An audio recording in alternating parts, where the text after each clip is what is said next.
All right, hi everyone. Welcome to this first part of this video series where we are going to talk about commitment. Now, I want you to view these videos, the next three videos, kind of in a different light. So I am asking you for your feedback, or you can see this as a survey, because this is something that I have learned and it has taken me over 3 years to get it. So I want to share some value with you and try to save you some time and some money. So I am taking you on this journey with me. If you watch any of my latest videos, I talked about being on this journey to build this multi-million-dollar water company. And that's an acronym for Wisdom Advice Training for Exceptional Results. And I got that from Bishop Wayne Malcolm. And it's really about coaching and consulting, but I just like the way he explained water, right? And so I have been on this journey for a minute, but things weren't clicking as much as I wanted them or as quickly as I wanted them. And I am comparing that to like my doctoral process. And I realized that I was making some of the same mistakes that I did during that time, where I went through that entire journey in isolation. I mean, not by myself, because there were people that were in the program or the larger cohort with me, but with friends, family, or just documenting that process. I didn't do any of that. And then I just popped out like, surprise, I'm doctor, right? And so I've kind of been doing the same thing with my entrepreneurial journey. Like, I've been out there, I've been speaking, I've worked with people, I have some clients, but I wasn't fully out there. And so I was on a coaching call. I have been on a coach, like I'm working through a new coach, kind of, testing things out and things like that, because, I want to, take action very quickly, but I also want to do my due diligence. And so I was on this call and they had a guest speaker, Michael Strasner. Like, I will say his name because it was part of the coach. So Michael Strasner, and he was talking about commitment. And so as I was listening to him, I said, I know I am a committed person. I know I'm a dedicated person. I get things done. What has been the difference between this entrepreneurial journey and something else that I've committed to fully? And so I chose my doctoral process because that took me 3 years. And I'm realizing that this whole entrepreneurial journey to build the type of business that you want, it could happen in 3 years or less. It really can happen in your first year. And for some reason, that just wasn't clicking to me. And so I realized, like, how do I learn best? How do I filter information? How do I process? And so the first thing I want to share with you is, don't make other coaches, consultants, or anybody wrong. I'm not going to put fault on anybody. Now, some of them are a little shaky and a little janky, but overall, if you've come across their path, it's because there was something for you to learn. And it may not always be learning the positive lessons. So you have to learn how to take lessons out of everything. But you also, and this is what I do talk about, I started talking about this, but then I shifted and now I come right back to it. You have to be in tune with your star player. You have to know what truly works for you. Even if you don't know like business or a certain skill set, you are grown enough, old enough. You've been through some things to know how you learn, how you process information. Now, that doesn't mean to be stuck in your ways or to only look for people who fit your mold.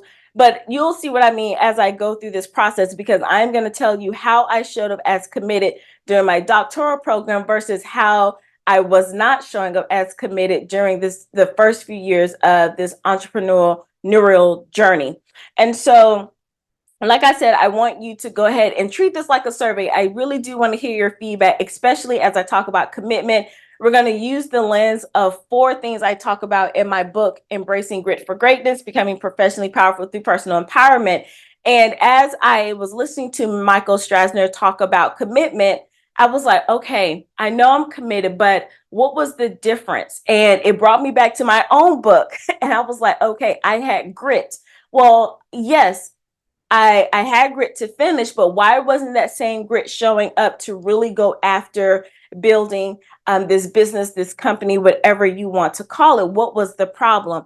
And so I tuned in, I opened up, I accepted the coaching, and then I was like, let me share this with some other people. And I put my spin on it, and I'm breaking it down a little more in a practical way than he did on that call, because he just had about like 22 minutes or something like that. So I am expanding this over a course of 3 videos. So first, I'm going to ask you to make sure that you give me the feedback, give some survey, whether you agree or disagree, but tell me why, what stood out to you. Then I also want you to think about a goal that you've been trying to accomplish. And then I want you to think about something that you already have accomplished. And then we're going to see like what was the difference. I'm going to use myself. So on one side, I'm going to talk about my doctoral process, and then it's going to be the parallel version of the entrepreneurial journey. All right. So the first thing I want to talk about, we are going to look at these words, courage and conscientiousness. And I am going to give you definitions that I wrote about from in my book. But something that stood out to me that Michael Strasner talked about, he gave this equation. And then, of course, with my background being what it is, I had to go kind of, fix it up a little bit, or yeah. So he wrote R equals NR plus AS. Now he didn't write, oh, you can't see that. So R equals NR plus AS. And what does that mean? It means results equals no results plus a story. Now, mathematically, I'm like, what? Results equals no results plus a story? That doesn't make sense. But yes, it does. So what Michael was saying was that if you don't have the results that you're looking for, now let's take mathematics out, because let's take out the logical side and just walk with me through these next few videos, and it'll start sinking in. What Michael was saying was that results equal or no results plus a story. Whatever story you're telling yourself about why you can't have the results, that is technically still a result, but it's not the result that you want to accomplish. It is not the transformation that you've been seeking in your life. And any result is something that you create that you want to transform your life, whether that's weight release, starting a business, building a better relationship with friends, family, whatsoever. So if you don't have that thing, then you're creating a different type of result, which is a no result. And why don't you have no result? Because something that you've been telling yourself, a story that you've been committed to. Now I want to highlight a story.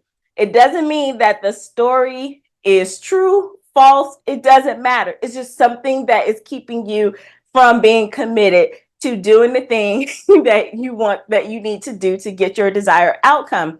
The story don't have to make sense. It's not logical. Even you yourself, if you really sit there and digest it, you're like, this makes absolutely no sense. So the goal is to completely eradicate, destroy, break that story up so that it's gone. You have no more excuses, and then you start getting your result. But let's break this down even more into 4 areas, but I'm talking about 2 of them today. So I am combining courage and conscientiousness. Now, let me go ahead and tell you the example that I wrote in my book for courage and conscientiousness. So I said, courage is the ability to manage fear while moving forward afraid. The ability to embrace failure as part of the process instead of an identification tool. Now, we all hear, people like, well, I just want to do this, or what would I do without fear? Let's stop talking about that, because fear is an emotion just like everything else. And the Bible says that fear is a spirit. So is not the type of fear that we're focused on is the spirit of fear, because healthy fear is like if there's a lion chasing you, you might want to be afraid because that's to protect you, right? But the fear that a lot of us are dealing with, we're not in any immediate harm. It is a spirit of fear that is stopping us. And because it's a spirit, that means that it's not something natural, or not, I don't want to say natural. It's something that can be, we can resist it, we can turn against it, right? You follow me? And so the Bible also says, be courageous, be of good cheer. It's a commandment to be courageous. So let's stop saying, well, if there was something that I wanted to do without fear, if I wasn't afraid, what would I do? Let's stop talking about that, because you're gonna probably be afraid, but how do you manage that to move forward? So we got to stop trying to get rid of fear. We cast out that spirit of fear, because if it's nothing that's going to do us any harm, then that's something that we're making up on our own. So keep that in mind for courage. Now, for conscientiousness, now I know this is not a word that we go around saying, but as I was doing research for my book, and I called it Embracing Grit for a reason, it's because in my doctoral program, I had a professor. She wasn't like my direct professor, but she was a professor at the university. She said, "Smart people isn't. You don't have to be smart to get a PhD. You may have had to be smart to work your way up to that point, but if you've made it in, it is not about being smart. The people that finish are the people that have grit." And so that stuck with me until I finished. And then years later, it came back to my mind. And that's how I wrote the book. So I started researching Dr. Angela Duckworth. She did this whole thing on grit. And I was like, well, how does that apply to me? And I broke it down to 5 characteristics. And I'm sharing 4 of them with you over this course. Out of my book. So conscientiousness was one of the things, was a characteristic of grit, because it's not just enough to say, oh, I have grit, right? But what does that look like? What does that mean? So courage was one characteristic, and this word conscientiousness. So the definition of that is being achievement oriented to complete a task, being proficient and meticulously detail oriented towards a goal. So that is something to think about when we're talking about commitment. So I want you to keep that in your mind. And I also want you to keep this formula: result equals no result plus a story. And I'm going to break that down and take you on this journey, how all of this works together towards commitment. Okay. So during my doctoral program, I realized that I was truly committed to the process. Before I got there, I remember in undergrad that there was a professor who told me that she finished her doctoral program in 3 years. Now, I was an undergrad at the time when I heard that story, so that seed was already planted. I had no desire to go get a PhD until the people at my job where I was working as I was a mathematics coach at a high school, and the people were getting on my nerve. They were making me mad. I was like, y'all don't know what y'all are talking about, but y'all come out here telling us what to do. So I was like, let me go get my doctorate degree so I can come back and tell y'all what to do. And then I was like, well, what degree would make me more powerful? I'm telling you, that's literally how I made the decision. And so I looked at everybody who was coming to tell us what to do: superintendents, area coordinators, district staff, blah, blah, blah, all the titles, right? So I said, well, what's their degree? So all of them had education doctorates, EDDs. No shade, just different. EDDs, they were in administration, leadership, organizational leadership, educational leadership, and things like that, curriculum and instruction and things like that. Okay, cool. I have a master's degree. I got 2 degrees in between that look like some of those things. So I was like, yeah, but they think because they are a doctor, those trump, even though I have literally the same degree, but it wasn't a doctor. It was just a master's and a specialist, right?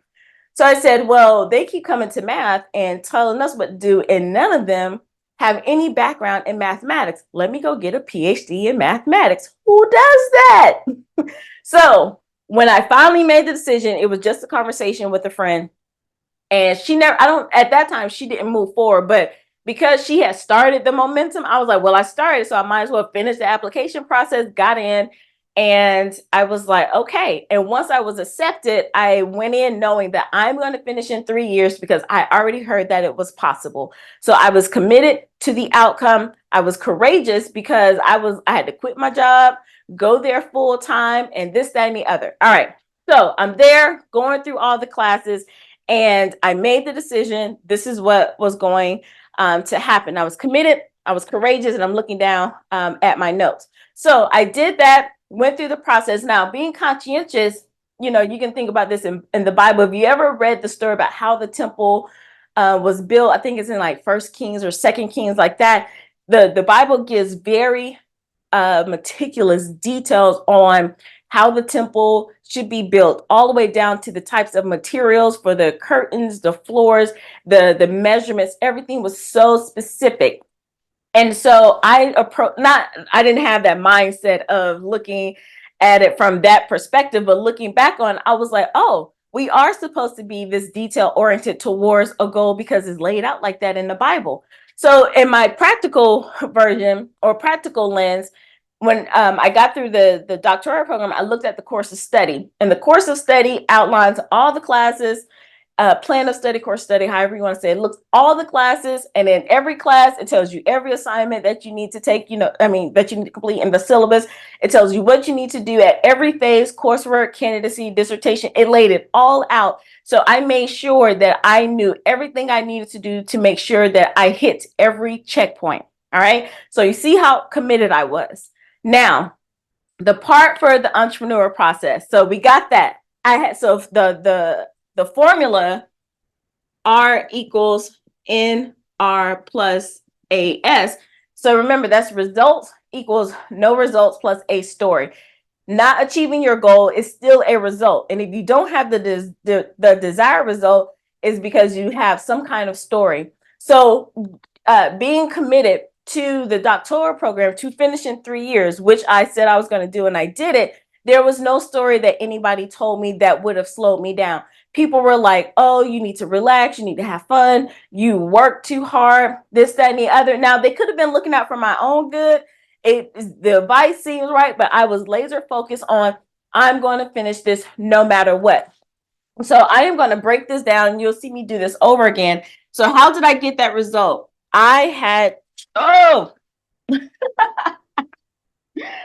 I had to, now this is the math part. It may not make all sense, but stay with me. All right. So I had to subtract all of the stories that people were telling me. So in math, what we do, we subtract from both sides. But I know technically if you do this, this will equals result minus AS, but we're living in real life. So don't be so technical. So just follow with me. So in order for me to get that desired result, I had to cancel out any stories that I would tell myself if I couldn't finish. People like me don't get these degrees. It was hard. They don't want me here. All these things I was bumping up against, but I had to constantly shut them down. So that was that done, right? So now I'm left with results. And then what is this? No results. So I heard Michael Strasner say that, and I was like, well, how do I make this more practical or make it make sense to me? So I had to divide by N. And what is N? I looked at N as no matter what. So no matter what, I was going to get this result. And that's how I showed up for my doctoral program. That's how I was committed. And looking back on it, I can follow that blueprint. However, when it came to being an entrepreneur, first, I wasn't even saying entrepreneur. I was like, I want to be my own boss. I want to do my own thing. Let me do this on the side. Let me be a consultant. Because during my doctoral program, it was said to us, like, you might want to look at being consultant. I was linked up with my dissertation chair, and I had an amazing overall experience. Now, she was a little shady towards the end, but I had different encounters, more than just going to class. Like, I was exposed to so many great opportunities during that process, but I did not transfer those things to the entrepreneur process. So I was like, the accidental entrepreneur. I want to do my own thing, be my own boss, but never fully committing to the idea of being an entrepreneur. I did not have the courage, right? So when I say I didn't have the courage, I talked all this big talk about doing my own thing, standing out on my own, jumping ship. Because by then I became a college professor and things like that. So I was like, I want to do my own thing. I never wanted to be a college professor anyway, this, that, and the other. But what happened was I didn't have the courage to fully commit to being an entrepreneur.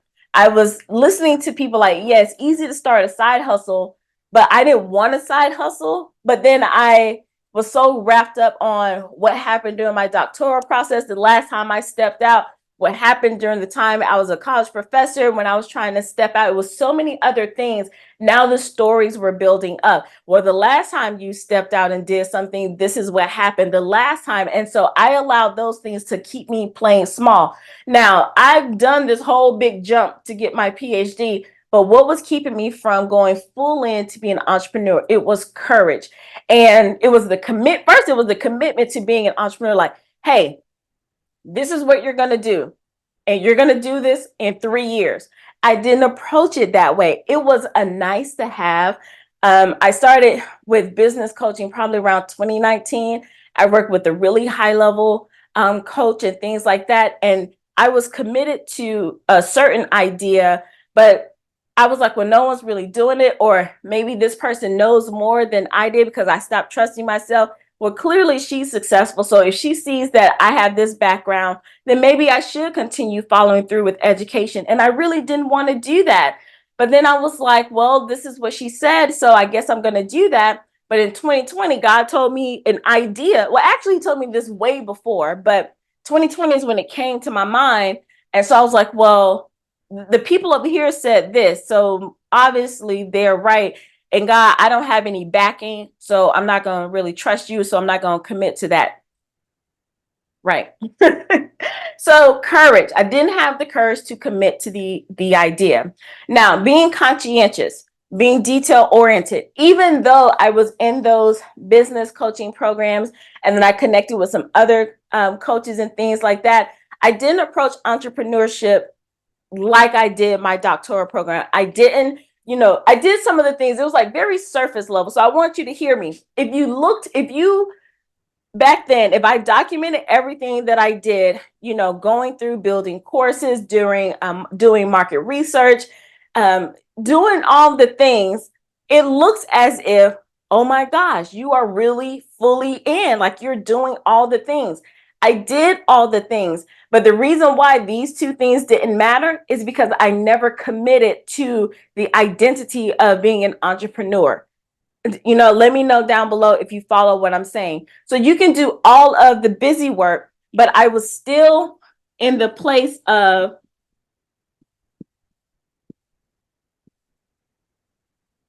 I was still in a story. It didn't matter what the story was, but I was operating in that story, still doing things, but the story kept knocking me up every time I would get to a certain level. And I call this shattering your personal glass ceiling, because we're like, oh, the people are keeping me back. Nobody's keeping you back. Nobody's holding you down, right? It is you, you just now. Spiritual world, that's something totally different. But aside from that, because you have the power to break that up too. So I kept going up, doing all the things, showing up courageous. Like I would do videos, I would reach out to people, I would go speak, I would do all the things. But because of why I didn't fully commit, it was because a story. While I didn't fully commit to being an entrepreneur, a business owner, it was the story I was telling myself. And so while I was in personal development, I was doing the things for personal development, but I never connected it fully back to my core. I don't want to say like core purpose, like it's a whole big thing, but the thing that God told me to do. So I was supposed to be working on personal development, which now I look at it as self-leadership. And this is so crazy. I didn't see it as leadership then. I got a whole degree in leadership, but I thought leadership looked only a certain way. No, self-leadership. And I got that from a coach that I'm currently like about to kind of like work with, right? And when I heard that person say it that way, and I was like, no wonder. I was so wrapped up in certain titles and things like that. I went from wanting to do full-on consulting in the education industry, then life coaching by itself, and transformational, like all of that. But I didn't commit to those. And not saying that all of those could have been successful. It was me, the story. So I was like, what could I commit to? And it didn't dawn on me until till just recently, that all that stuff I was trying to do at my core, what spoke to me in my language, what made sense was self leadership. And so when I heard that coach say that, and I was like, oh my gosh, that is why I never fully committed to entrepreneur land, because nothing was getting through my mind because of the story. Now, I don't want to say all that time was a waste of it was a waste. It wasn't, because whatever I was doing, it was breaking up the soil so that when I heard this, I would be ready to go. So I'm gonna wrap this up and bring it back with a nice little bow. If you look at how, if you followed me, and it's a lot of videos I talk about, my doctoral process and me being a college professor. That's why I'm just like going over that very quickly. But I want you to hear how my commitment level showed up that gave me the result, where I was courageous because I already knew at the end I was going to get this degree no matter what, in 3 years, come hell or high water, literally. And there were moments when it felt like I was drowning, going through the fire, almost didn't make it, but I was committed to that. And I canceled out any story that was bumping up against that. I had to courage, and I had to implement courage on so many different levels, speaking up to people, speaking up for what was right for me, going against the grain, talking to deans, and and it was, I had to have a lot of courage. And then conscientiousness, being very detail oriented, even, writing my dissertation and just doing all the things I want. Just, if you know about that life, you know exactly what I mean. And if you insert your goal set, a goal that you've accomplished, where were you the most courageous? Where were you the most detail oriented about a goal? It was probably, if you got your job and you climbed up the ladder, you didn't just haphazardly do that. You didn't just say, well, I've been here 5 years, so of course they promoted me. No, there were some things that you actually did, some steps. If you take the time to step back, you had a plan and things that you were very rigid about following, and you're on the other side of that, so it probably doesn't make sense for you, or you're like, everybody does that. No, they don't. Same thing if you are fitness and you've gotten your body to look a certain way. You were very detail oriented, you were very courageous about doing something, you were very committed, so it's already in you. So there's something that you're trying to do on the other side, you have to transfer those skills, right? So now I'm looking at it like, oh my gosh, the reason why I didn't hit these goals, one, because I didn't have the courses. So nobody told me, even with those high level like business coaches, or maybe I wasn't, my mind wasn't open for it, but I went back and looked at some stuff they didn't say it, but doesn't matter. It was a thing like, hey, expect to hit this in your first. Oh, here's, I can say this is not in my notes. There are a lot of people that say, well, within the first year, businesses fail. First 5 year, businesses fail. And while that's true, we have to make sure we unhook for that. Like, that may be true for other people, but I'm not going to buy into that story. And you have to do the work to make sure you're not buying into that subconsciously, right? Because it's the subconscious things that stop us. So had I heard, even with all of that noise, had I heard this one little thing, just like I heard my undergrad professor say she finished her doctoral degree in 3 years, and I've never heard anybody say it again, because everybody would say, oh, it took me 5 years, 7 years, or 10 years on and off. But I heard more of that, but that one little seed that she said to me stuck with me for all of those years. And so had I heard, in your first year, you should be making X amount. Let's throw it out. Let's say $100,000 on your side business, or when you first start a business, whether that's full time or part time. Let's just say they should say $100,000 in your first year. Had that like really sunk into my head, I would have shown up more committed, because I would have had a focus and then a plan to get there, without hearing people say, oh, I did this in 2 months. I did this, that, and the other. And for some people that worked great. This is why I say you have to know yourself and what you need. So I needed that to be committed, whatever it takes for you to buy in. And we talk about that a lot in education, buy in, shareholders, whatever it takes for you to buy in, you have to find a thing for you to buy into so you can be committed. And then that's how I wasn't courageous about certain things. When things didn't work out, it was just a lot. And I can just see how I did not show up as committed, even though on the outside, it looked like I was fully committed. I was still creating results for people. I was still like doing all of the things, but internally, I wasn't 100% sold out like I was with my doctoral degree. And so I wanted to share that with you. Like, I'm on the other side of that. So if you're lingering and you're like, why isn't it working out for me? And I want to say this, and I'm not saying that work out for you like everything works like clockwork. I had a lot of ups and downs. Like, it was rough. getting my doctoral degree, not the coursework. That stuff is easy. It was the other stuff. But it was like, what kept me going through that? What kept me, and we'll talk about some other things in the other videos. But what really kept me going is because I had the courage to be committed to that goal. I was detail focused and oriented to complete that task no matter what.